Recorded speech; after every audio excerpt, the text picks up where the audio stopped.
Hi, my name is Jaycee, and this is my guide to success, subjectively speaking, of course. Now, as an artist, your success is measured by the amount of money you can squeeze out of your fans multiplied by how quickly you can release the next product. Now, you put your work up on display and you give it a price. You demand that people pay for your work regardless of how ridiculous it may seem. Now, your 10 minutes spent cramming a basketball into a display case are undeniably more important than the 4 hours it took the attendees at your art show, for example, to figure out what it meant or know how to get them back. Now, you must make sure with absolute discernment that your sense of entitlement is completely disproportional to your lack of entitlement. Obviously, I've been kidding, but this band is a great example of what I just said. For example, where are they now? You generally tend to ask something like that when you care about who that is or who they are. Now, what you should be asking yourself is why that guy in the middle is so happy if no one knows who this is.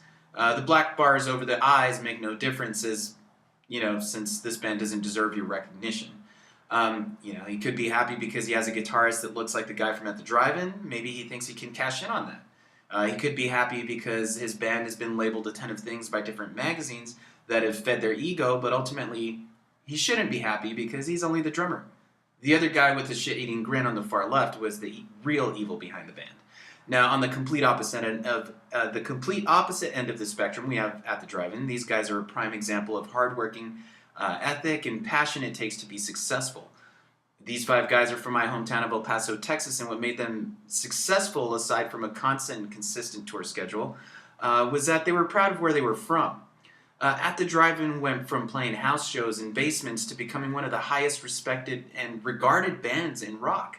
Towards the end of their career, you'll see exactly, what I mean by subjective success. The band unfortunately broke up. They split in two. These two pieces could not live independently, and you see one half was driven by pushing the envelope. The other half was by a more of a candy-coated way of thinking. We get Sparta. They almost immediately signed a new record deal, hastily some might say. Their style of music was undeniably the safest choice. While their lyrical content was extremely fierce, they lacked that cutting edge that just screams rock and roll. Frontman Jim Ward, for example, depending on who you ask, constantly struggles between sellout and man of the people, or his hometown of El Paso.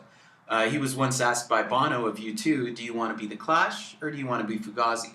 I've always admired and fancied him quite the martyr, if only because he tried to get as much attention as possible to his hometown of El Paso. Now, where Sparta's immediacy in signing a label came from the inside out, the Mars Volta took the approach of the outside in. Never go looking for a record deal. You play till your heart explodes. You let the blood splatter all over, and you let those trails lead them to you. Now, that's how you garner respect. It's blatantly obvious that based on the lyrics and live performances, El Paso shaped At the Drive-In into who they were. There's an old saying about a band called the Velvet Underground I think applies to At the Drive-In, which is, while only a handful of people got to see At the Drive-In before breaking up, all of them started a band. Now, I've been part of quite a few bands here in El Paso, Texas, and achieving their own subjective success. What usually ends up happening is I leave because I don't agree with their views or they don't agree with mine. I ended up forming a solo project by all definitions of the word solo project, and this is how I define success. You write music, you play shows, you meet people, you co-op. You entertain their ideas, you listen to what they say, you extract the intention, you test their observance, you deny their obsession, you break them apart bit by bit, you find out it doesn't work anymore, and you move on. Rinse and repeat. So, after sifting through plenty of locals, I found a great group of guys that I meshed with, and we accomplished all sorts of tasks. We recorded a full-length album, we played constantly, rehearsed vigorously, toured twice. Subjective success. Yeah! This is where I have to pull the brakes. I found out after a while that me and a couple of the other guys weren't necessarily on the same page. If you gauge your success based on image and trends or financial gain, then we're not going to be on the same page. There's no passion in image, only vanity. There are no benefits from trends. You die with them. Financial gain, forget it. If your future is heavily dependent on any of them, you may as well just try out for American Idol. Too many people want to become stars. The art is secondary. That's assuming they actually have any talent whatsoever to back it up. Simply put, if you audition for American Idol, you can leave your dignity and integrity at the door. It was created for entertainment purposes, much like America's Funniest Home Videos and Jackass.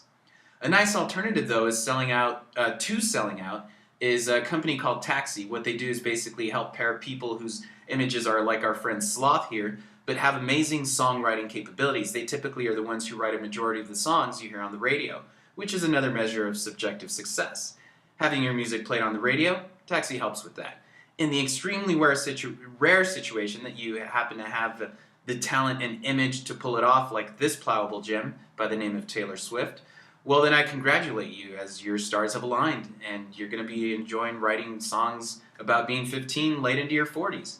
Interesting note, though, it's hard to find a picture of Taylor Swift where she's actually holding a guitar. So it basically comes down to this. I mean, do you want to be the Clash or do you want to be Fugazi? Is loads of money your primary goal, or is respect and self-sufficiency? If you're passionless about what you do, then what's the point? Vanity and greed take an extreme amount of passion and dedication, but they take a part of your character away as well. Now, I'm currently testing out a project, one that pushes these very boundaries, that refuses to acknowledge any form of rules or labels. It focuses primarily on self-virtues, bringing the thoughts, direction, and goals of one person into one cohesive cognitive path. That, of course, benefits anyone else who agrees with subjective success. While this is who I was more than 25 years ago, I'm extremely proud and excited of who I've become and who I'll continue to be. Thank you.